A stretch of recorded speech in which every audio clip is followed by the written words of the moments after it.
You're officially in escrow. Congratulations. But now the legal work really begins to kick in.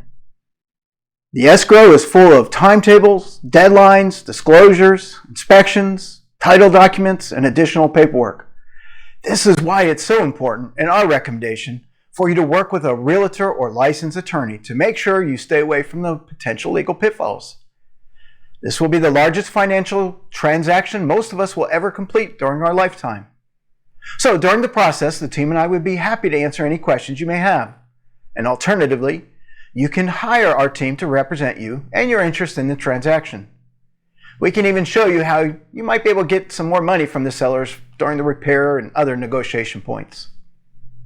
However, if you do decide to go on it alone during the escrow process, here are some helpful tips to make sure you close and close on time.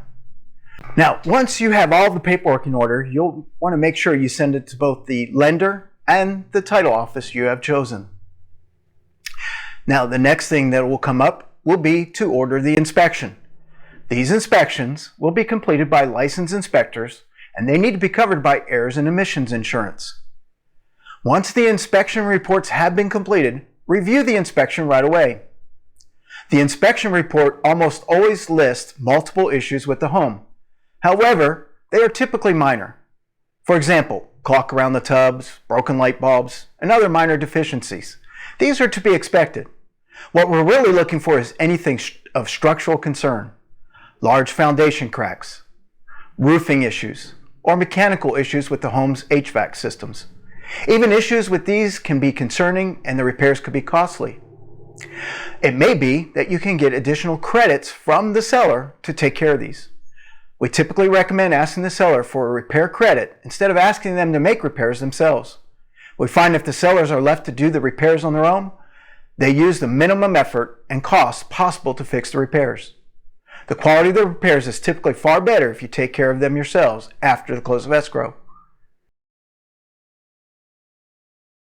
Now, there is one caveat to asking for credit versus having them do repairs.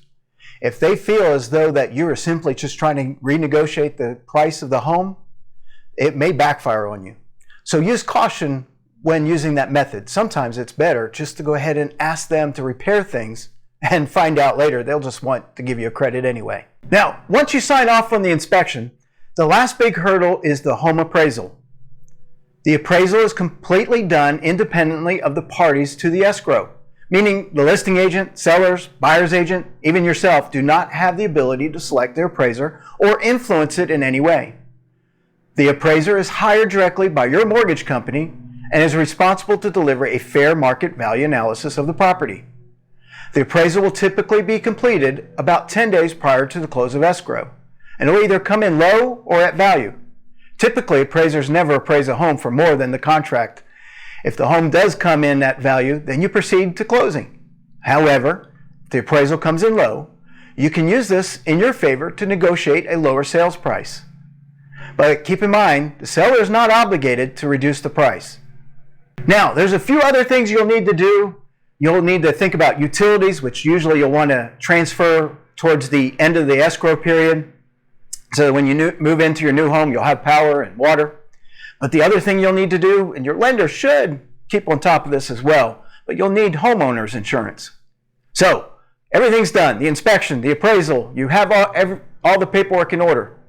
The last bit is waiting for the words, "You're clear to close." This will come from your lender, and this signifies that everything has been done, the underwriters completed what they need to do, and you are clear to go to the title company and sign off and get that new home. So a time will be scheduled. Both you and the buyer may sign together or separately, but once both parties sign the documents, unless you've negotiated something else in the contract, you'll get the house keys and that house is yours. Congratulations. Now again, this is a really involved process. It can go very smooth, but most of the time there are some pitfalls.